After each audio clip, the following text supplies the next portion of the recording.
Bienvenue sur Trouver sa voie. Je suis Alban Mas, coach en évolution professionnelle et je te partage ma méthode pour construire ta carrière. Ce podcast reprend en replay les lives qui ont lieu tous les jeudis sur LinkedIn, YouTube et Twitch, avec des tutos, des conseils et surtout plein d'invités inspirants. Je te souhaite une très bonne écoute.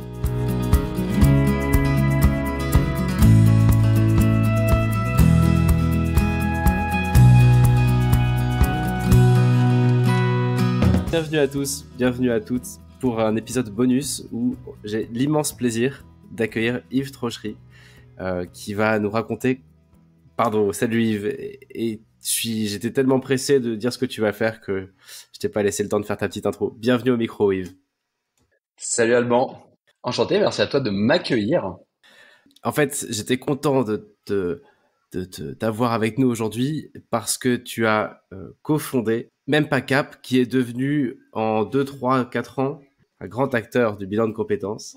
Ça fait très prétentieux, les gens vont se dire le mec est hyper prétentieux, je commence par dire c'est un grand acteur. Ils vont se dire il a le melon. Mais honnêtement tu peux parce que alors c'est pour ceux qui écoutent déjà ce podcast, si tu écoutes régulièrement Trouver sa voie, tu sais que je travaille avec Mempacap et c'est pas pour rien, c'est parce que c'est bien et c'est aussi pour ça que je suis vraiment content de faire un peu de place aujourd'hui, c'est que je pense que le jeu en vaut la chandelle et que ce que vous faites c'est bien. Trop sympa, merci, on est très heureux de t'avoir dans l'équipe par ailleurs et de pouvoir compter sur des coachs de qualité comme toi. C'est grâce à nos coachs qu'on en est là, hein, sans débat. On va avoir le temps d'en parler en détail, mais... Bon, on va pouvoir justement aller dans le détail. On a des grosses galères de connexion aujourd'hui et le pire c'est que c'est de ma faute et je sais pas pourquoi et ça c'est bizarre donc voilà, j'espère que techniquement ça va le faire quand même. En tout cas, ce que je voulais commencer par te demander Yves, c'était si tu peux de nous raconter un peu ton histoire, qui tu es et à quel moment on se dit bah tiens, je vais faire une boîte de bilan de compétences, sachant que t'étais pas du métier avant et d'ailleurs on a fait la même école tous les deux. Ouais. Et écoute, pour me présenter, donc j'ai 35 ans, marié, deux magnifiques enfants.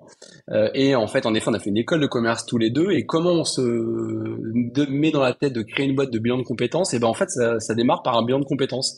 À l'aube de mes 30 ans, ouais, je pense qu'on peut le dire, j'ai fait une sorte de burn-out de ma première vie professionnelle où j'ai fait du conseil qui a ensuite m'a entraîné dans le monde du e-commerce sur des métiers plutôt centrés logistique, transport, opération. Et à l'aube de mes 30 ans, où j'avais un poste avec pas mal de responsabilités chez un grand acteur du e-commerce en France, ouais, j'ai un peu pété mon câble, hein, ni plus ni moins. Enfin, j'ai pété un câble, moi peut-être un peu fort, mais je me suis vraiment dit, cette vie-là, en fait, c'est pas la vie qui te fait rêver, quoi. Sur le papier, tout va bien, t'as un beau poste, t'es bien payé, t'es à Paris, dans une belle boîte. Bref, de l'extérieur, je pense que les gens se disaient, il a une belle vie, quoi. Tout va bien. Et en fait, moi, au fond de moi, je me levais tous les matins en me disant, mais en fait, je vais pas tenir comme ça et surtout c'est pas la vie c'est pas ça la vie pro que j'avais rêvé et le problème c'est que je savais pas vraiment de quelle vie pro j'avais envie. Tout ce que je savais c'est que la vie que j'avais actuellement c'était pas celle que je voulais avoir dans 10 ans et je me suis dit il faut que je fasse quelque chose. Mais quoi? Je ne savais pas. Et du coup, c'est là que le bilan de compétences intervient. C'est donc du coup, je connaissais par contre le dispositif bilan de compétences de longue date parce que ma chère mère Aliette fait du bilan de compétences depuis 20 ans. Donc moi, j'ai toujours grandi avec ma mère qui faisait des bilans de compétences et accompagnait des gens en quête de sens et de réflexion professionnelle. Et j'ai appelé un soir à ma mère et je lui ai dit, écoute maman, je crois que c'est à mon tour. Il faut que j'en fasse un. Et c'est comme ça que l'aventure en fait a commencé. Et donc j'ai fait une rupture conventionnelle de mon boulot. J'ai lancé mon bilan de compétences, qui a été en fait une grande révélation pour moi à pas mal d'égards. À la fois sur le fait que j'ai enfin compris que ce qui m'empêchait de m'épanouir professionnellement, c'est le fait de pas être à mon compte et que j'avais toujours eu ça et je le savais. Je pense au fond de moi que j'avais envie d'entreprendre, il fallait juste que j'y aille et que j'ose et que je me lance. Tout en gardant un volant tech, j'aimais beaucoup la partie tech digitale dans mes expériences passées dans le e-commerce et je voulais vraiment garder ce côté digital tech et avoir un métier avec une mission, une boîte avec une mission profondément plus centrée vers l'humain, dans le sens où je voulais vraiment avoir le sentiment que j'avais de l'impact un peu dans la vie des gens. Et en fait, c'est comme ça qu'est né Mempacap, c'est que en fait, suite à ce bilan de compétences, je me suis dit ok, il faut que je crée une boîte en gardant un volant tech digital parce que je suis un peu geek sur les bords et avec plus de sens. Et en fait, si on réfléchit, ça fait Mempacap, quoi. Ça fait et en fait, je voyais que l'expérience bilan de compétences que j'avais vécue, j'ai trouvé génial. Ça m'a tellement permis de comprendre justement pourquoi je n'étais plus heureux et de quoi j'avais besoin pour m'épanouir professionnellement, je me suis dit, il y a plein de gens comme moi, parce que mes potes autour de moi, autour de 30 ans, commençaient à se poser les mêmes questions que moi. Et en fait, je me suis dit, le bilan de compétences, c'est top, mais c'est tellement pas pratique quand on veut le faire en physique, parce qu'il faut trouver le bon centre, la bonne coach. Moi, j'étais au chômage, donc c'était facile de me déplacer en journée pour faire mes rendez-vous, mais je me dis, attends, si t'es en poste, t'as un boulot, faut le faire le soir après le taf et tout. Bref, je voyais beaucoup de contraintes en même temps, je trouvais le dispositif top et je voyais beaucoup de contraintes et je me suis dit, bah, le digital peut lever tout ça. Je peux faire de chez moi en visio et rien de tout ça n'existait. Et j'ai dit à ma mère, écoute, si ça te tente, on tente de créer la version digitale du bilan de compétences. Entre le moment où tu as fait ton bilan et le moment où le projet est né, il y a eu un long laps de temps? Non, c'était hyper rapide. Écoute, de mémoire, donc là on se parle, on est fin 2017. Je pense que ma rupture conventionnelle doit se faire en octobre. Mon bilan, je dois l'amorcer très rapidement. Novembre-décembre, ça commence. Donc c'est alors 3-4 mois. Donc le bilan, il doit durer janvier. Tu vois, février, mon bilan doit être terminé. Et je pense qu'on commence à bosser sur le même pack-up avec ma mère en avril. Ouais, donc 6 mois, 6-7 mois, quoi, en gros, sur Ouais, l'ensemble entre le du kick-off, départ, quoi. ouais, bah, l'idée doit émerger pendant le bilan, donc ouais, c'est un peu moins, je dirais, tu vois, on est sur 3-4 mois, c'est allé assez vite, c'est allé assez vite. Je te pose cette question parce que en accompagnement, je trouve que parfois on a des profils entrepreneuriaux qui émergent et souvent on espère que pendant la durée du bilan, tu vas réussir à avoir à la fois la prise de conscience que tu veux monter un truc et trouver ton projet. Et toi, c'est marrant parce que pour le coup, c'est allé assez vite quand même. Ouais, c'est vrai que c'est allé assez vite, mais ouais, en effet, je pense que il y a pas d'histoires qui sont similaires. Je pense qu'au fond de moi, malgré tout, l'idée d'entreprendre n'est pas née durant ce bilan. Je pense qu'au fond de moi, je le savais peut-être un petit peu, et en fait, j'avais déjà un peu réfléchi à ces choses-là de manière très inconsciente et très cachée, enfouie, si tu veux. Mais finalement, le bilan de compétences a fait émerger toutes les choses que j'avais en fait, je pense, juste cachées au fil des années, quoi. Donc en fait, c'est pas des concepts que Ouais. c'est pas des choses que j'ai vraiment découvertes, si tu veux. Donc je pense que je pense, aider. Et en fait, et c'est aussi, je pense que parfois il y a une part de chance aussi, c'est que j'ai le sentiment que là, tout s'est aligné parce que le fait que ma mère connaisse très bien le bilan de compétences, que moi l'expérience soit très bien passée, que je, enfin, j'ai l'impression que tout s'est aligné et puis ben il y a une part de chance où le projet est arrivé à moi comme une évidence, alors que bah, pour certaines personnes, j'imagine que c'est pas toujours une part de chance là-dedans, j'imagine. Ouais, ouais, et puis tu vois, je prends aussi la balle au vol. Euh, Souvent, quand ça va vite, je trouve quand les prises de conscience sont rapides et que les projets émergent très vite, c'est que bien avant la réflexion, il y avait quelque chose qui mûrissait. T'as le fruit de 2, 3, 4, 5 ans de réflexion, et on vient secouer l'arbre et le fruit tombe. Ouais. Ouais, je pense que peut-être, est-ce que je me l'interdisais un petit peu. Je pense tu vois, l'entrepreneuriat, je pense que j'en parlais à 18 ans. Je pense qu'au fond de moi, tu vois, ce truc de je veux créer ma boîte, et elle date pas il y a 4-5 ans, c'est que j'ai toujours eu envie, un peu rêvé de faire ça, entre guillemets. Vu que j'étais en plus au chômage à ce moment-là, je me suis dit, bah, en plus, c'est le meilleur moment. J'ai 2 ans devant moi, là, avec le chômage pour me lancer. Tu vois, si tu te lances et que t'es en poste, tu vois, il y a aussi ce truc de, bah, attends, il faut que je gère la sortie de ma boîte, ou ça peut être, tout ça, ça décale le projet. Moi, tout s'est aligné vraiment j'étais parti avant de faire mon bilan et du coup, ça m'a tout de suite donné l'élan pour la suite en me disant, bah, attends, il faut que j'enchaîne, quoi. Et à quoi ça ressemblait alors? Entre le moment où tu te dis, ok, je pense ce serait cool de monter une boîte de bilan de compétences en digital. J'ai ma mère qui est experte du truc. Moi, je m'y connais un peu maintenant. T'as fait le wagon, je crois. Ouais, j'ai fait le wagon exactement pour apprendre à coder en parallèle. Et donc, en gros, à partir de ce moment-là, qu'est-ce qui s'est passé jusqu'à maintenant? Moi, je connais la fin de l'histoire quoi, depuis que je vous ai rejoint, mais à quoi ça ressemblait? Bah déjà, si on peut réfléchir jusqu'au premier client, déjà il y a une année pratiquement qui s'est passée parce qu'on s'est dit ok bah faut déjà sortir une sorte de bêta test. Donc j'ai dit à ma mère bah donne-moi le programme, explique-moi étape par étape comment ça se déroule un bilan, les grandes étapes importantes de travail personnel, les visios et on va réécrire un peu le programme et que je comprenne bien la méthodologie parce que moi je l'avais vécu mais il fallait que je me mette de l'autre côté, qu'elle m'explique bien la méthodologie et puis ensuite on s'est déjà dit ok, bah comment on peut transformer tous ces outils qui étaient beaucoup en papier, en physique, en outils digitaux. Donc on a créé la plateforme, on a repris tout le travail qu'on a mis qu'on a recodé quoi, tout simplement. Donc il y a un gros travail de fond pour préparer une plateforme et en faire un truc qui soit fonctionnel et assez sympa pour tout le monde. Et ça, on a mis, je pense, tu vois, pour sortir une première version, on s'est dit, allez, on est prêt à la tester avec des premiers clients un peu testeurs. Il nous a fallu, je pense, 4-5 mois de boulot. C'est vraiment 4-5 mois où moi, bah, littéralement, un peu cliché, mais j'étais en caleçon le matin dans mon canapé, tout seul avec mon ordinateur. C'est cliché, mais c'est tellement vrai, hein. Je me revois faire ça et me lever le matin et j'ai rien d'autre à faire de toute façon que juste je reprends le boulot, coder, tester et créer une plateforme et un outil qui semble fonctionnel.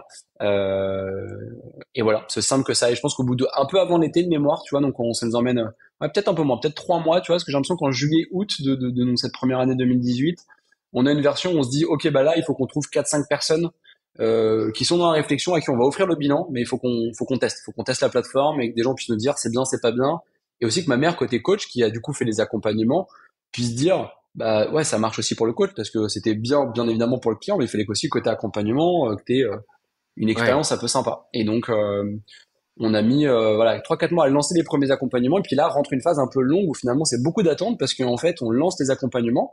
Bah, tu sais comme moi un accompagnement en bilan de compétences ça dure pas 15 jours hein, ça dure 3 mois, 4 mois, et donc bah là il faut que les accompagnements se passent. Bon, moi je prends du feedback bien sûr, j'attends pas la fin du bilan, j'essaie d'appeler les clients qu'on accompagne régulièrement, prendre les feedbacks et que je commence à corriger en fait les trucs qui ressortent que j'entends beaucoup. Bon bah je fais de la correction entre guillemets du code et de la plateforme un peu en temps réel en fonction des feedbacks, de ce que me remonte ma mère, et on corrige un peu en live comme ça. Et ça nous emmène du coup tu vois je pense aller septembre-octobre, je pense, où là, on a les premiers accompagnements qui se terminent. Et là, on se dit, OK, ben, ça marche. Les soucis majeurs qu'on a rencontrés, on les a corrigés, ça va mieux. Bon, ben, allez, go, on tente l'expérience Ouais. vraiment. On a les premiers clients qui sont contents. L'expérience côté coach, elle est OK. Bon, ben, maintenant, il faut qu'on voit est-ce qu'on arrive à le vendre à une personne, quoi. Parce que Ouais. là, on les avait offerts. Donc, maintenant, est-ce que quelqu'un est prêt à acheter ça? Et le faire en distanciel. Et je vais parler d'une époque, entre guillemets, mais c'est vrai que ça, je peux avoir un discours un peu comme si je parlais comme un vieux, mais en même temps, on parle d'un moment où en fait le bilan de compétences en distanciel, ça n'existe pas. Personne ne fait ça en visio et en fait, on se pose vraiment la question de est-ce qu'on peut pas se faire Ouais. retoquer parce que le bilan de compétences, t'as tout un cadre légal, réglementaire, et en fait, il y a pas, c'est pas précisé que ça doit se faire en physique, c'est pas précisé que tu peux le faire en distanciel ou non, mais en fait, on se dit littéralement, on peut nous dire en fait votre truc légalement Ouais, ça c'est marche marrant. pas Bah, quoi. là, c'est clair qu'il y a eu le Covid derrière et tout. Maintenant, ça paraît. La La question se question se pose pose plus, même mais plus c'est vrai que maintenant. tu remontes il y a 3 4 ans, enfin, vu l'exigence du CPF et des contrôles et tout là-dessus, je comprends que vous posiez la question. Ouais. À l'époque, avant, c'était avant Calliope, c'était le Datadoc, et en fait, on a présenté tout notre truc, et on s'est dit, bah, ça se trouve, ils vont dire, bah non, désolé, mais vous pouvez pas faire ça à distance. Et on s'est dit, on aurait bossé 1 an pour rien. Il y a des partis pris que vous avez eu à l'époque qui étaient des impasses, tu vois, méthodologiques ou même de dev ou d'organisation du truc, entre l'idée que tu en fais au début et ce qui émerge, ou pas forcément. Euh, est-ce que tu as le sentiment qu'il y a des choses qu'on voulait faire qu'on n'a pas Ouais, pu non, faire? mais C'est tu ça vois, la question? souvent, entre ce qu'on veut imaginer et ce à quoi on aboutit, bah, typiquement, ce podcast, c'est vraiment un exemple parmi tant d'autres. Tu vois, je pensais faire un truc sur les métiers de demain. Au final, je me retrouve très souvent tout seul à raconter ma life au micro sur une méthode qui, voilà. Euh, et tu vois, est-ce qu'il y a eu des directions que tu pensais prendre qui ont été différentes dans la réalité de ce que tu imaginais ou des partis pris ou autre? J'ai l'impression qu'au final, ça a été dès le début Eh ça a ben, tapé plutôt dans le mille direct, j'ai l'impression.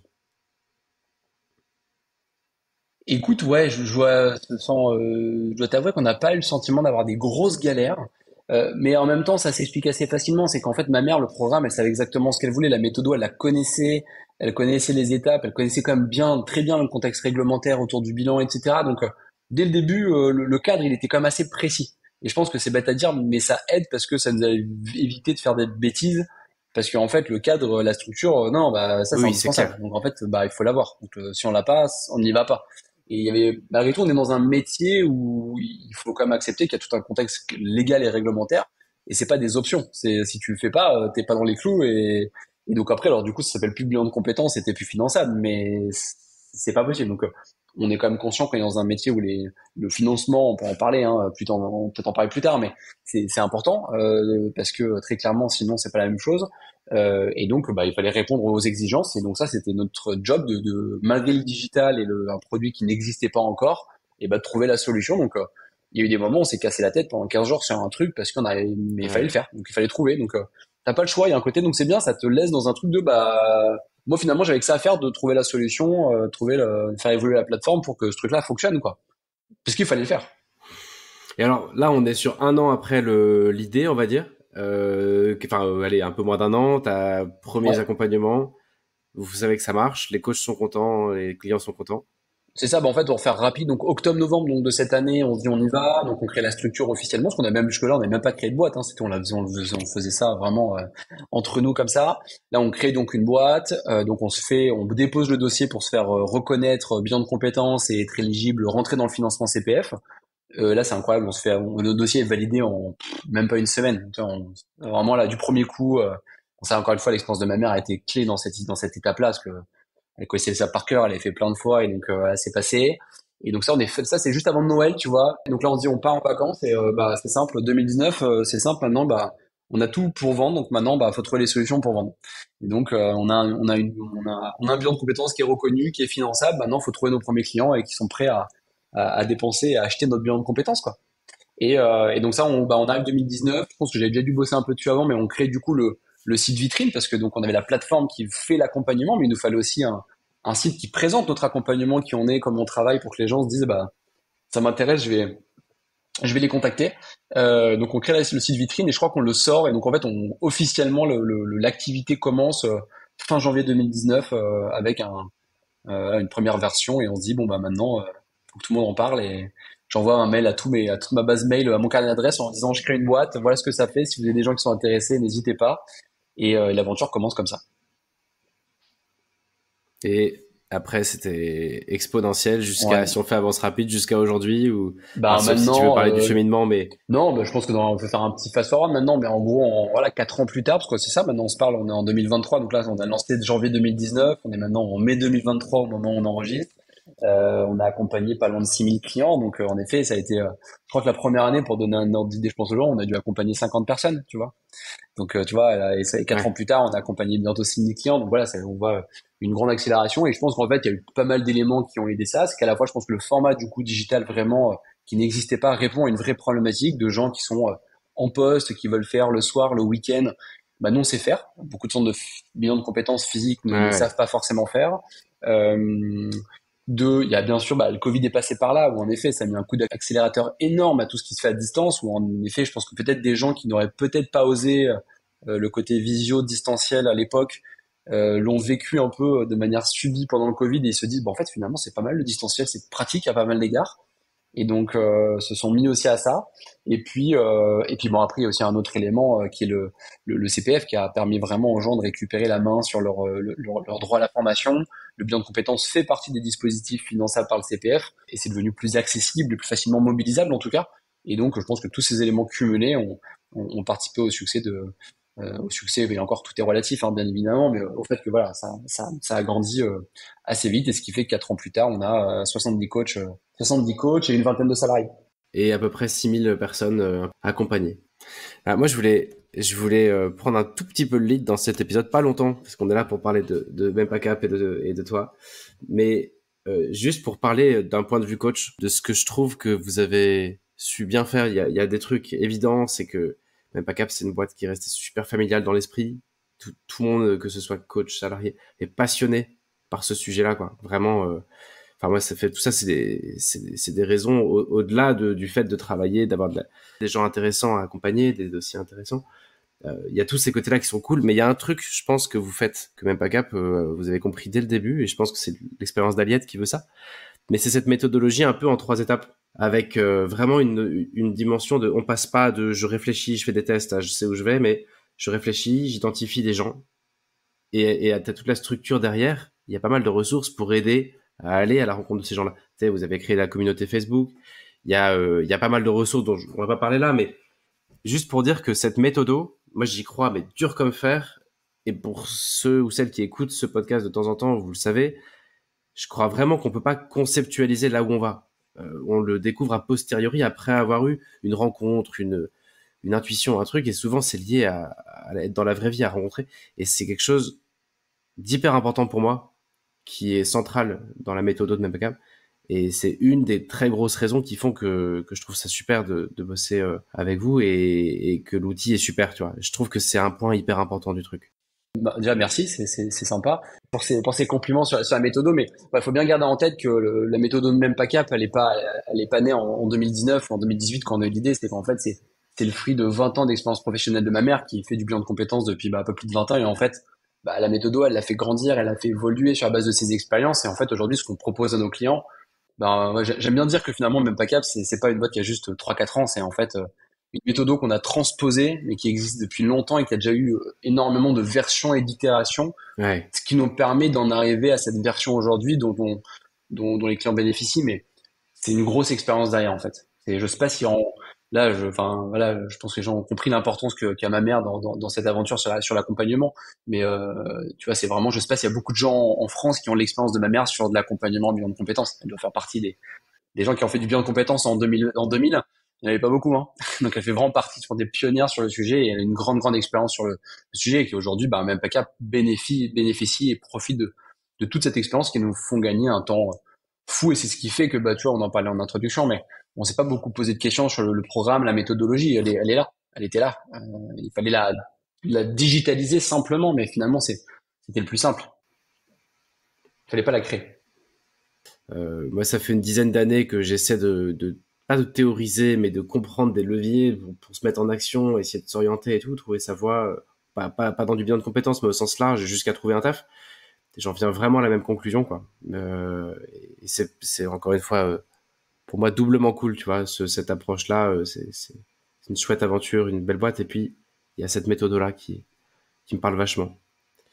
Et même au-delà d'un bilan de compétences, pour tous les auditeurs, c'est vraiment une méthode globale, quoi, que je trouve que c'est une bonne approche de se dire, ok, j'essaie de rentrer en action, d'aller vers des gens. Le plus dur, c'est de les trouver. C'est pour ça qu'il y a des outils et de la méthode et des coachs. Ça, c'est un vrai plus du digital, tu vois. La communauté, clairement, on n'aurait jamais pu avoir une communauté dans un format physique traditionnel aussi importante, autant de coachs. Et ça, c'est vraiment une vraie force, parce qu'on voilà, on met tout ce beau monde. Après, il y a une émission qui se fait quand on met tout ce beau monde ensemble. Les coachs échangent entre eux énormément. Bien évidemment, il faut avancer encore la méthodologie, mettant en commun leurs ressources, c'est ce qui fait accélérer le tout. Les clients échangent, partagent. Et ça, c'est vraiment une force du digital. Donc ça, vraiment, tu vois, le digital a fait que apporter. Finalement, on avait peur vraiment se posait la question quand même au début de est-ce que le digital va pas nous faire perdre des choses par rapport à une relation physique humaine dans un même bureau? Et en fait, ça s'est totalement gommé grâce à tous les outils digitaux aujourd'hui qu'on a qui fonctionnent très bien. Et voire même, ça a du coup même apporté grâce Ouais, à la communauté. Communauté de coachs, communauté de ouais. clients. En fait, aujourd'hui, on se dit, il y a que du plus, quoi. Même dans l'instant de coaching, le digital est même plutôt une bonne chose parce que tu peux regarder les yeux sans regarder dans les yeux. Enfin, il y a plein de micro détails qui font que c'est pas si mal non plus d'un point de vue, je trouve, séance, tu vois. Mais bon, même pour prendre des notes comme ça, tu prends des notes sans casser la relation. Ouais, il y a un côté même, je pense, efficace dans le sens où quand tu te connectes en visio, il n'y a pas le small talk de ah, je t'offre un café, tu as un machin, et tu est-ce que ça va, tiens, pose ton manteau. C'est en fait, il y a un truc de on a 1 heure, mais c'est vraiment 1 heure d'entretien efficace, je pense. Là où tu vois sur un format peut-être qui va peut-être prendre 2 heures en physique, ouais, mais en fait, il y a le temps qu'il arrive et je te débarrasse de ton manteau et comment ça va et machin, et tu t'installes et tu sors tes papiers et trucs. Et en fait, dans les faits, est-ce que sur un 2 heures en physique, tu passes pas finalement qu'1 heure à être vraiment dans le truc? T'as plein de margin gains, comme on dit, tu vois, même pour envoyer un mail avec des références, pour faire tourner un site à côté ou autre. Enfin bref, c'est pas mal, quoi. Ouais, Et on s'était dit qu'on complètement. essaierait de parler rapidement un peu de l'idée que tu t'es fait du marché du bilan. Je sais que vous avez, enfin, toi, Ouais. t'as un regard maintenant un peu méta sur tout ça que je trouverais super intéressant, même à titre perso, ça m'intéresse. Ouais. Qu'est-ce que tu aurais envie de dire sur aujourd'hui ce que tu vois toi de ce marché-là? C'est clair que plus le temps passe, bon, mon rôle maintenant chez Mempacap, il est vraiment d'essayer de garder une vision de comment ça va évoluer, parce on veut rester chez Mempacap vraiment un acteur tu vois, rester et devenir un acteur important du bilan de compétences en France et que les gens se disent bilan de compétences égale Mempacap, on va être les meilleurs sur ce sujet-là. Donc on reste très focus sur ce marché-là, sur ce dispositif qu'on aime. Enfin, je pense que dans le fond, ça fait partie moi de mes moteurs. Hein, j'aime le sentiment de me dire tous les jours, on aide vraiment des gens à être plus heureux dans la vie. C'est bête à dire, mais c'est vraiment ce qu'on fait, ça m'éclate. Donc on veut continuer d'être très bon dans ce qu'on fait et même encore devenir meilleur et se faire encore plus connaître. Et donc je passe beaucoup de temps à essayer de comprendre, analyser le marché et puis un peu anticiper les évolutions à venir. Déjà, il faut savoir que c'est un marché qui a énormément grandi en 2 ans. Il faut savoir que sur le CPF en 2020, ce qui était déjà un bon chiffre, il y avait à peu près 50 000 bilans de compétences qui étaient réalisés au niveau national, ce qui est finalement très peu. Si on met ça à une échelle de 30 millions d'actifs, il faut garder en tête, en France, il y a 30 millions d'actifs, dont 20 millions à peu près, tu vois, sur les 30 qui sont des salariés du privé, donc qui ont du CPF. On pourrait limite mettre de côté les gens du public qui ont plus de difficultés à Ouais. dégager des financements, on pourra en reparler, mais c'est un point important pour comprendre un peu toutes les logiques de financement. Bon, attends, Tu as 20 millions de Français qui ont du CPF. ouais. Juste, je rebondissais sur ce que tu disais Tu sur le voulais public. rajouter un truc? Bah, je voulais juste dire que c'est l'arnaque du siècle, ce truc. C'est un énorme scandale. Oui, c'est un scandale, ouais. Les fonctionnaires se font prendre en hold-up par l'État sur leur droit à la formation. Point barre, quoi. Enfin, c'est mon avis. Pour les gens, c'est... Non, non, bah, en 2 mots pour que les gens comprennent bien, quand on est donc salarié, on a des euros qu'on peut utiliser quand on veut, qui sont à la disposition. Quand on est dans le public, on a des heures, donc c'est à peu près globalement le même fonctionnement, mais la grande différence, c'est que pour les mobiliser, il faut demander par ACRH, et CRH peuvent dire, bah non, en fait, on n'a plus de sous. Donc, en fait, on a des droits à la formation qui sont mobilisables au bon souhait de ses supérieurs. Donc, dans une relation, quand on veut faire un bilan de compétences où ça se passe pas forcément très bien avec sa hiérarchie, on comprend assez aisément qu'on peut avoir des bâtons dans les roues et que ça peut être très compliqué, pour pas dire impossible pour beaucoup de déclencher leur droit à la formation et ce qui les bloque et pour beaucoup qui finissent par financer en fait leur bilan de leur poche, quoi. Donc Ouais. bon, en effet, voilà, c'est un sujet très compliqué pour toute cette population-là, on va pas se mentir. Il y a que la fonction publique hospitalière qui a un dispositif vraiment de financement à part entière qui s'appelle la NFH qui fait vraiment bien son job pour le coup. Mais pour toutes les autres, tous les métiers de la fonction publique, c'est très compliqué. Donc voilà, donc si on se refocus sur les 20 millions d'actifs, donc plutôt dans le privé, auto-entrepreneur maintenant, parce que c'est du CPF également, profession libérale, bah, il y en a 20 millions, et il y en a finalement que, donc en 2020, il y en avait que 50 000 qui faisaient des bilans de compétences. On est passé à 100 000 tout de même l'année dernière, donc ça fait x2 en 2 ans, donc c'est quand même, on voit quand même l'accélération globale de demande sur le bilan de compétences. Mais moi, je peux pas m'empêcher de penser que 100 000, ça reste finalement que très très peu. Et je suis convaincu que ce chiffre va continuer de grandir fortement parce que finalement, 100 000 sur. Alors, je dis pas que les 20 millions de Français ont besoin de faire un bilan de compétences, hein, qui ont du CPF, mais globalement, on voit beaucoup d'études où on se dit que probablement il y a quand même plusieurs millions de Français qui sont pas heureux et pas épanouis dans ce qu'ils font professionnellement et qui connaissent peu ou pas le dispositif a priori parce que sinon il y a pas de raison qu'ils n'en fassent pas un sinon parce que aujourd'hui Ouais. tu dis c'est un dispositif qui peut m'aider à avancer, qui peut être financé, que je peux faire donc chez même pas Cap le soir et le week-end en plus de Ouais. mon temps de travail et je me dis qu'on voilà, on a une grosse mission devant nous de faire en fait sans même parler de même pas Cap, de faire tout simplement connaître le dispositif. C'est vraiment la mission qu'on a, c'est connaître le dispositif, l'outil et de dire en fait le statu quo n'est pas une option quand t'es pas épanoui dans ton métier. Et c'est ça la mission de même pas Cap, de faire connaître le bilan de compétences pour que ce soit pour nous, bien sûr, et nos confrères et consoeurs, parce que on est tous convaincus qu'on n'est pas concurrents, on est juste en fait, on a plein de, faut juste que faire connaître le dispositif. Ouais.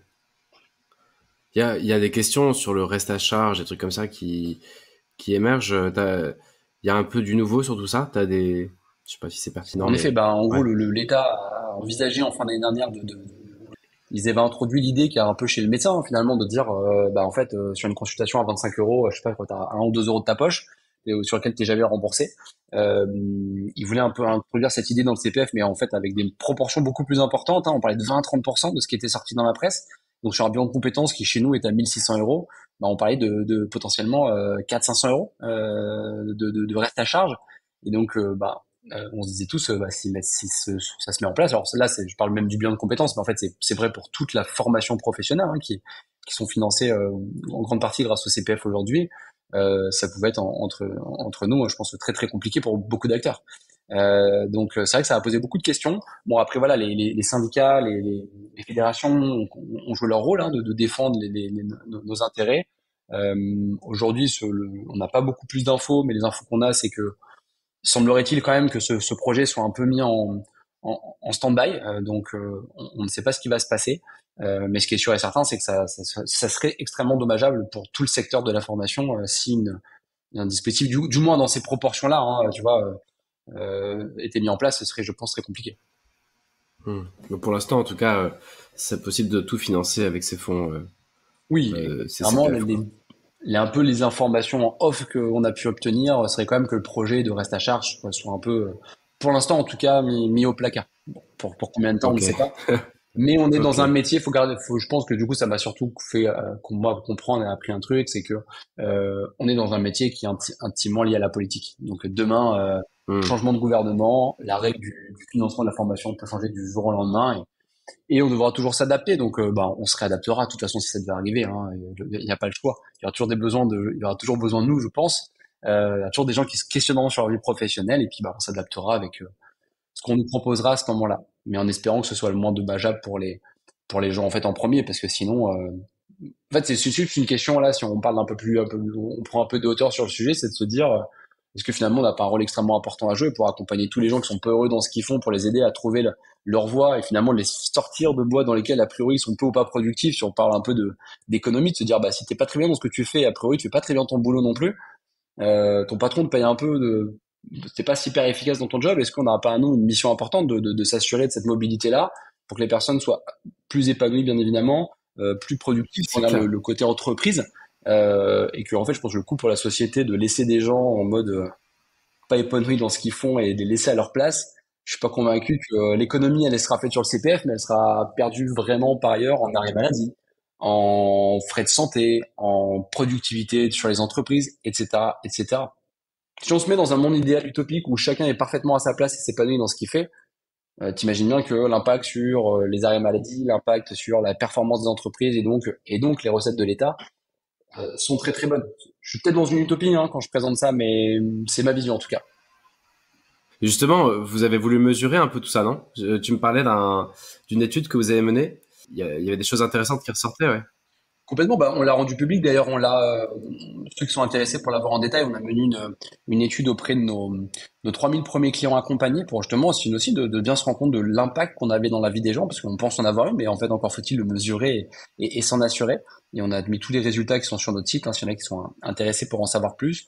Et bah, globalement, il y a des choses très intéressantes, hein, mais faut savoir que chez nous, on a à peu près 90% des gens qui se lancent, qui étaient en poste au moment de se lancer. Donc ça répond un peu à la question enfin, ce que j'avais apporté quand on a lancé Même Pas Cap, de se dire, ben justement, on veut rendre le dispositif plus accessible aux gens en poste. On se rend compte vraiment que nous, on attire vraiment en priorité des gens qui sont en poste et qui ont besoin de le faire en fait bah, le soir et le week-end. Donc c'est vraiment le gros de nos accompagnements. Je sais pas si toi d'ailleurs tu le constates, Alban, dans tes accompagnements chez nous. J'allais dire, c'est nous qui bossons Ouais, sur la week-end maintenant, grâce à vous. exactement. Mais tu le constates comme dans tes clients, ça te demande, tu le constates comme ça te demande de quand même plus enfin, de gens qui sont en poste du coup et qui lancent cette démarche en parallèle de leur boulot. Ouais, ouais, bien sûr, il y a des créneaux vraiment stars et des créneaux qui sont particulièrement pratiques pour entre midi et deux, tôt le matin et tard le soir. Euh, en fait, pouvoir faire cette démarche avec l'esprit libre, sans avoir aussi la pression de ton boss ou d'un collègue qui passe un œil au-dessus de ton épaule pour voir ce que tu es en train de faire, tu vois. Et mine de rien, c'est hyper intime comme cheminement. Et donc ça nécessite d'être au calme. Après, ça apporte des contraintes aussi sur la fatigue, je trouve en tout cas. Mais c'est normal, c'est le jeu, quoi. Ouais, bah c'est sûr que c'est intense à assumer en plus de tout le reste. Ouais, pour ceux qui savent pas, un bilan de compétences, ça prend à peu près 3 heures par semaine pendant 3 4 mois de durée en moyenne en investissement y consacré. Donc c'est pas neutre, ça se fait en parallèle de tout le reste. Mais oui, c'est vrai que là, que c'est une période souvent où il y a beaucoup de choses et puis en plus de réflexion qui s'installe en parallèle en plus des heures de bilan pur, ça fait travailler un peu le cerveau le soir et le week-end et la nuit même, peut-être parfois pour certains. Les nuits sont peut-être un peu plus courtes quand on est dans des grandes phases de décision où on pense à Ouais, vie. ça fait penser, tu vois, à des personnes qui avaient vraiment beaucoup de boulot et qui calaient des séances au début. Maintenant, moi, j'ai un peu, on a un peu changé ce truc-là avec ces coachs-là parce que c'était des séances à 6 heures du mat avant d'aller au boulot. Et en fait, là, tu te rends compte que Ah oui, souvent, quand on fait ça, c'est parce que déjà, il y a trop c'est de boulot. Et donc, du coup, il y a plus de place pour les séances. Et en fait, bon, c'est pas toujours la meilleure solution non plus, mais en revanche, il y a des entre-deux, quoi.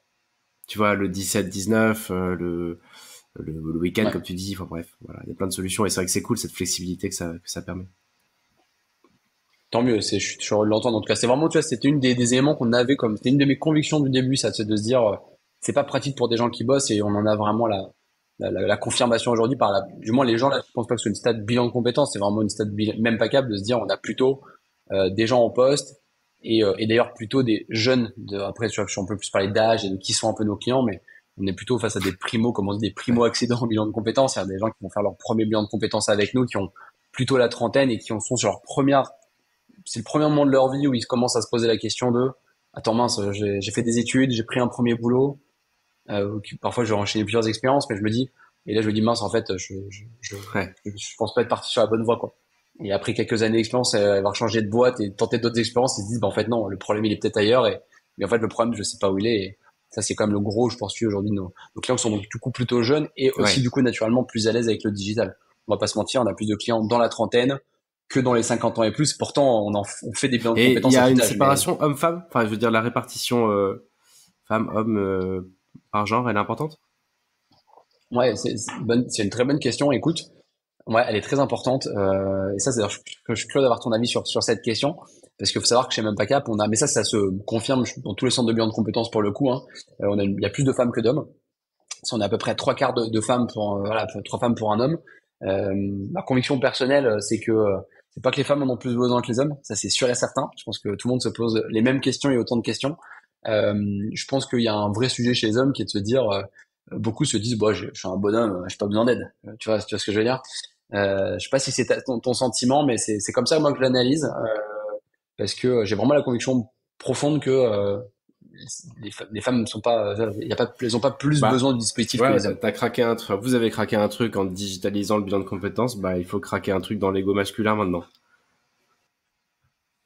Ouais, bah, je crois que c'est en train de se craquer tout doucement parce que, tu vois, sans vouloir comparer les dispositifs, si tu regardes, si tu demandes, je pense, à un psychologue comment est composée sa patientèle, elle te dira que, j'imagine, bah d'ailleurs, je crois qu'on retrouve les mêmes stats globalement sur les divans des psychologues, et je pense que Ouais, c'est un peu le même probablement. sujet, c'est ouais, de accepter qu'on a besoin d'aide et que finalement que l'accompagnement et l'aide d'une personne, c'est pas une faiblesse mais bien une force.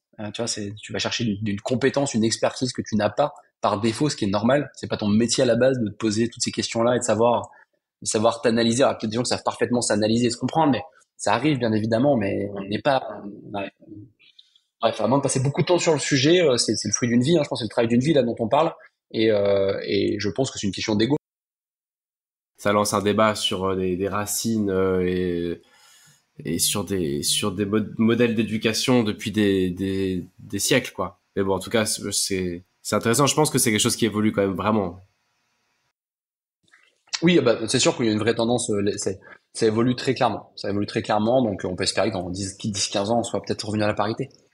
Mais c'est vrai que c'est une particularité du bilan de compétences. Moi, l'évolution, l'orientation, ça fait bien longtemps que ça m'intéresse, que ça me passionne. Mais le bilan de compétences, ce dispositif à proprement parler, c'est avec vous que je l'ai découvert. Et euh, D'accord. et ça permet quand même une introspection très profonde. Euh, Complètement. et bien plus que ce que les contours administratifs de ce dispositif laissent entendre. Tu vois ce que je veux dire? Bah, même le nom, tu vois, si on s'arrête 2 secondes sur le mot bilan de compétences, moi, l'une des premières choses que j'aurais voulu faire quand j'ai lancé Mempacap, c'est de pas s'appeler, de pas dire qu'on est un bilan de compétences. Bon, on n'a pas le choix. C'est un bilan de compétences parce que justement, il y a un contexte réglementaire dont on a parlé. Mais je trouve que le mot bilan de compétences est tellement limitant par rapport au travail qui est réellement réalisé, parce qu'on a l'impression qu'on va juste prendre tes compétences, faire un bilan de tes compétences et te dire, bon bah vu tes compétences, t'es fait pour faire ça. C'est tellement, euh, c'est tellement pas ça. Non, Donc, non. il y a tout un travail en effet de compréhension sur ta personnalité, ton fonctionnement, ton environnement personnel, pour justement ensuite de comprendre et s'assurer. L'objectif, il est toujours le même quand même, c'est de construire un projet professionnel qui te ressemble. Mais pour construire un projet qui te ressemble, en effet, il y a un point sur les compétences qui est un travail à faire et qui est évident, mais ce n'est qu'une petite partie, enfin petite non, mais une étape importante, mais qu'une étape du dispositif sur lequel il y a tout un travail pour comprendre ton environnement, ta personnalité, ton fonctionnement, pour in fine construire en effet le projet qui est le plus adapté à la personne que tu es. Et donc on a besoin de comprendre le perso, je pense, pour vraiment s'assurer de construire un projet pro qui tienne la route. Et donc le mot, à mon sens, il faudrait qu'il change le nom, tout simplement. Mais bon, ça c'est plus entre mes mains. Il faut qu'on réussisse à rentrer dans le timing d'un épisode et on pourrait en parler des heures. On est, je pense, tous les deux passionnés du sujet et en plus avec des prismes différents. Donc, ça pourrait nous emmener bien loin tout ça. Mais Est-ce qu'il y a allez, une petite anecdote sur l'histoire même pas cap que tu auras envie de nous partager? Et, et est-ce qu'il y aurait aussi, je te fais une double question, un objet ou un truc, quoi que ce soit, bouquin, objet ou quoi que ce soit, ou un fichier qui résume ton quotidien aujourd'hui au sein de même pas cap, cette boîte que tu as cofondée? Bon, sans secret, tu m'as préparé à cette question pour que j'ai le temps d'y réfléchir un petit peu en amont. Et je me suis dit que c'était peut-être sympa de partager un peu une expérience de début de vie entrepreneuriale où en fait on se lance dans un truc qu'on ne maîtrise pas. Tu vois, il y a d'ailleurs plein de sujets encore aujourd'hui, hein. C'est ça qui est cool dans la vie d'entrepreneur, c'est que il y a plein de sujets qui me tombent dessus tous les jours que je n'ai jamais vus, que je ne maîtrise pas, et puis il faut trouver, faut essayer de s'adapter, comprendre et essayer de prendre les bonnes décisions sur des choses nouvelles. C'est à la fois très excitant et puis parfois, bah en fait, il y a aussi des moments où bah ça fait peur.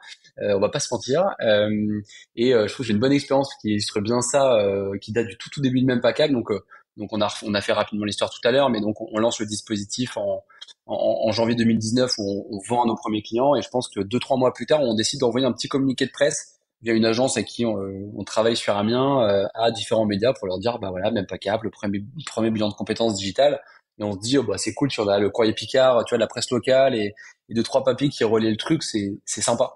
Et en fait, on a un appel de BFM qui nous dit on a vu votre truc, ça nous intéresse, on a un plateau RH mardi, enfin genre dans 2 jours. Vous avez 15 minutes pour pitcher le truc, let's go. Et premier réflexe, tu te dis bah, c'est génial, c'est incroyable. Attends, il y a des gens qui se battent des mois et des années pour avoir une télé. En plus, voilà, ça. Bref, tu te dis bah il y a des mecs qui ont cru dans notre truc, donc voilà, ça c'est la première réaction à très court terme. Tu dis c'est trop cool. Puis après, 5 minutes plus tard, tu te dis, bah attends, il va falloir que j'aille à Paris sur un plateau de télé, pitcher le bilan de compétences, alors qu'en fait, dans les faits, si on se remet dans ma peau à ce moment-là, j'ai fait un bilan de compétences, j'ai codé, j'ai digitalisé le programme, mais je suis pas coach, j'ai jamais fait de bilan de compétences de ma vie. Ouais. Et en fait, là maintenant, je pense qu'après quelques années, je sais plutôt bien en parler et je connais très bien le dispositif. Et voilà, bien sûr, ça fait 4 ans que je bosse le sujet, mais sur le moment, je me sens vraiment pas à l'aise et je me dis, mais attends, mais je me sens pas du tout d'aller défendre ce qu'est un bilan de compétences, comment ça marche, des exemples de clients, enfin, bref, pas à l'aise. Je me liquéfie, hein, je pense que c'est le bon terme.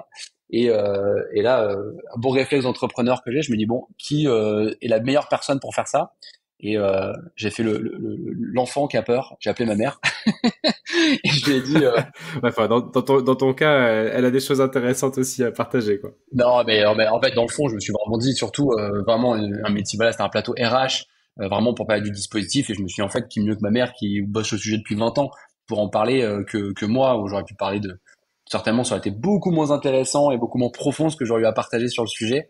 Et donc voilà, c'est une petite anecdote qui était sympa au tout début, mais c'est vrai que tout va dès le début, mais ça a été quand même un très bon signal de me dire, tiens, ça intéresse du monde quand même. On voit que ça parle et donc malgré tout, c'était très rassurant. Et puis bon, pour le coup, j'ai accompagné ma mère et c'était très chouette de découvrir les plateaux de BFM sur place. Voilà pour la petite anecdote. Depuis j'ai parlé avec des journalistes depuis beaucoup, j'ai pris en confiance avec le temps. Mais voilà. Et du coup, il y a l'autre question que T'as tu m'as fait, posée. attends, Euh, je rebondis juste ouais, là-dessus. Je sais plus dans quelle tribune tu as dit ça, mais je trouvais ça très juste. T'as aussi un truc dont tu parles pas trop là, mais qui est une approche, c'est l'anti-scale-up, même pas cap. C'est entrepreneurialement parlant, c'est une boîte qui se développe vite, mais sur fonds propres et de façon familiale, à l'ancienne, entre guillemets. ouais, le terme qu'on entend beaucoup aujourd'hui, c'est le mot bootstrap. Je sais pas si t'en as entendu un peu parler. C'est un peu justement cette logique de dire, bah, en fait, on développe la boîte. Bah, en fait, en fait, on développe la boîte à l'ancienne, entre guillemets. C'est de se dire, c'est pas anti levée de fonds et tout ce qu'on voit, voilà, beaucoup sur les places parisiennes d'ailleurs, tu vois, de se dire, on a une idée, on va chercher des investisseurs, on lève 1 million d'euros, puis 10 millions d'euros pour faire un gros machin. Je l'ai vécu de l'intérieur en fait aussi dans mes expériences passées. C'est aussi, je pense, pour ça que j'arrive à en parler. Je sais, j'ai vécu ça moi en tant que salarié avant. Et derrière la hype qu'on voit dans la presse, je sais aussi la pression que ça génère en interne. Parce que, ben, bien sûr, quand tu lèves beaucoup d'argent, derrière, c'est beaucoup de pression sur les résultats, sur la vitesse à laquelle tu grandis, pour recruter, et au passage, tu fais un paquet de bêtises, tu vois.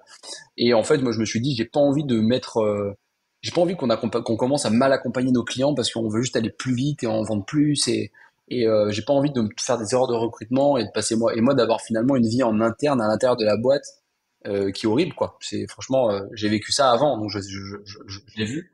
Euh, et je me suis dit bon bah comment trouver le meilleur équilibre à la fois de se dire bah on est quand même ambitieux et tu vois je le dis tout à l'heure, je le dis assez aisément, on veut faire de même pas cap un grand acteur du bilan de compétences en France, euh, mais on le fera pas non plus à n'importe quel prix et à n'importe quelle vitesse. On s'est toujours dit une chose, c'est qu'on continue de grandir et de se développer et aussi vite que possible, sans jamais se dire qu'on est en train de dégrader la qualité de ce qu'on fait. Donc à un moment, on s'est toujours dit, si on sent qu'on est en train de perdre en qualité, perdre le contrôle, qu'on est obligé de recruter des gens dont on n'est pas, enfin que ce soit d'ailleurs les coachs, les salariés sur lesquels on n'est pas convaincu de la valeur qu'ils apportent, et ben on ira juste moins vite, mais tant pis. C'est pas grave. En tout cas, il n'y a pas d'urgence, il y a pas de besoin de forcément de créer une boîte de 200 personnes. Tu vois, si à un moment on se dit bah non, en fait, on est bien comme ça et on va pas aller plus loin, bah c'est aussi, en fait, on reste libre du coup de tout ça et puis j'ai peut-être un peu le sentiment, je sais pas si ça se passe vraiment comme ça parce que du coup je l'ai pas fait, mais j'avais pas envie de me faire fouetter par des investisseurs, quoi. C'était pas l'idée.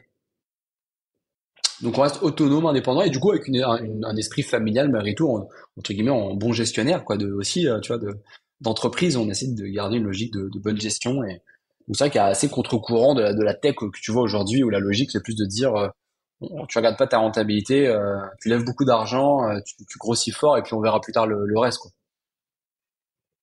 C'est notre logique. Et ça marche.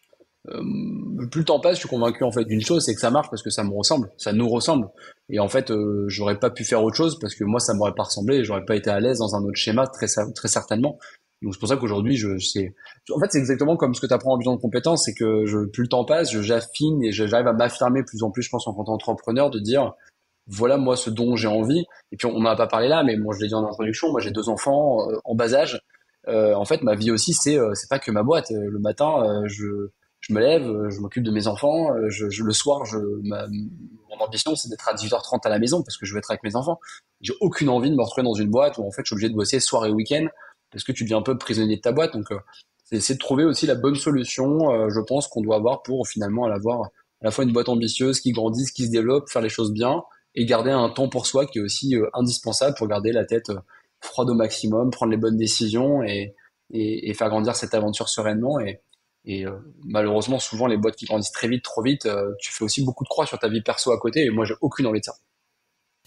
Ouais, merci pour tous ces éclairages et c'est une approche que je trouve inspirante. Même si le sujet de ce podcast n'est pas l'entrepreneuriat, je suis content qu'on ait fait un petit détour par là. Et un objet qui définisse un peu ton quotidien. Il y en a plusieurs maintenant. Je pense que un que j'ai d'ailleurs là au moment où on se parle, les gens le verront pas, mais que j'ai aux oreilles. C'est vrai qu'aujourd'hui, j'y pense tous les matins. C'est, tu vois, je vérifie tous les matins que j'ai bien dans mes poches mon portable, mes clés, mon portefeuille et maintenant mes AirPods. Parce que c'est vrai qu'aujourd'hui, on a un format, on travaille. Bah en fait, on fait tout en distanciel, donc que ce soit avec nos clients, mais également avec les salles. On n'a pas parlé, mais l'équipe de Même Pas Cap est en remote pour la grande majorité, donc je passe mon temps moi à faire des visios et à être au téléphone. Et donc, si vous voulez pas me briser l'épaule ou la main, j'ai investi dans des AirPods parce que je passe beaucoup de temps donc avec. Et c'est clair qu'aujourd'hui, ouais, mes enfants m'engueulent le soir. Papa pose ton téléphone et je passe beaucoup de temps au téléphone en visio et à, à parler avec du monde. Et j'adore ça, mais ouais, je pense que c'est vrai que c'est l'objet qui représente le mieux mes journées, je pense. En même temps, vous avez créé une boîte qui repose sur le remote à tout niveau. Ouais, exactement. Tout est remote à tous les niveaux, donc voilà, Ouais. et c'est vrai et pour le coup, ça me dérange pas du tout. C'est vraiment un format qui nous convient bien aussi. Donc, et voilà, c'est vrai que c'est du coup, pour être prêt, il faut rester proche des équipes. Et donc, ça décide beaucoup de visio et beaucoup de temps voilà, bah, pour continuer de discuter malgré tout, pour ne jamais rompre le lien humain en distance, tout comme ce que vous faites avec les clients. Bon, et pour conclure, je crois que j'aurais bien envie de prendre le lead sur le call to action, enfin sur le petit passage à l'action des épisodes de ce podcast où à chaque fois j'essaie d'inviter des personnes qui nous écoutent à faire quelque chose de concret pour avancer, faire un pas de plus. Et là, il est assez évident. Et même si ça va ressembler à une grosse pub, eh ben, je l'assume complètement. C'est si vous vous posez des questions, si tu écoutes cet épisode et que ce que tu as entendu de ce que Yves a expliqué, ou si même faire un bilan de compétences au sens large, c'est quelque chose qui te pose question, si tu te demandes si tu as besoin d'une thérapie ou d'un bilan de compétences, ou d'aucun des deux, ou des deux, bref, quelles que soient les questions que tu te poses, eh bien, bah, je vais dire, pousse la porte, c'est vraiment bien. Et de toute façon, si c'est pas ce dont tu as besoin, il y a toute une équipe qui est top et qui est là pour clarifier ce besoin et la faisabilité et la pertinence du dispositif. Donc, pour une fois, le call to action va être assez marketeux et je suis content de le faire parce que c'est quelque chose de c'est quelque chose d'utile et comme je suis là pour mettre en avant des outils efficaces pour trouver sa voie, bah ça c'en est un bon. Donc je l'ai fait à ta place Yves, mais j'avais envie de le faire parce que je le pense et parce que je le vis aussi. Euh, et donc merci pour tout ça et puis merci d'avoir partagé ton aventure avec tous nos auditeurs, nos auditrices surtout parce que je crois qu'il y a plus de femmes que d'hommes, mais il y a aussi pas mal d'hommes Ah, comme, comme dans le bilan de compétences, du coup, comme dans dans la le de même proportion. compétences. Oh, bah, merci, merci à toi, Alban. J'étais ravi de passer ce moment avec toi et pour un tout petit peu compléter ton call to action, on a vraiment voilà, un rendez-vous qui est d'une demi-heure, qu'on prend vraiment le temps de passer avec chacun en visio. Ça permet aussi de tester la plateforme d'ailleurs hein, pour chacun par ailleurs, de voir est-ce qu'on sera à l'aise de faire un bilan à distance. C'est vraiment, on fait le rendez-vous de découverte comme on l'appelle. Je fais les mêmes outils qu'on utilise pour faire l'accompagnement, donc je pense que ça permet vraiment à chacun, chacune de se projeter au mieux sur comment, à quoi ça pourrait ressembler. Et vraiment, les équipes derrière prennent vraiment le temps, voilà, une demi-heure par personne, pour vraiment comprendre l'histoire, ce qui les amène dans cette idée de peut-être ou non faire un bilan de compétences. Et on attache beaucoup de soin à déjà en effet confirmer à la personne qu'on pourrait avoir l'impact ou non dans sa vie professionnelle. On lance pas un bilan de compétences si d'ailleurs on n'a pas la conviction que ça a du sens et que ça peut marcher. Donc, je veux dire, ça vous coûte rien à part au pire une heure de votre temps, une demi-heure de votre temps, pardon. Donc n'hésitez pas, on sera ravis de vous recevoir. Et merci Bon, pour ton merci temps et Yves. ton accueil, Alban. Bah, avec plaisir. À la prochaine. À la prochaine, ciao.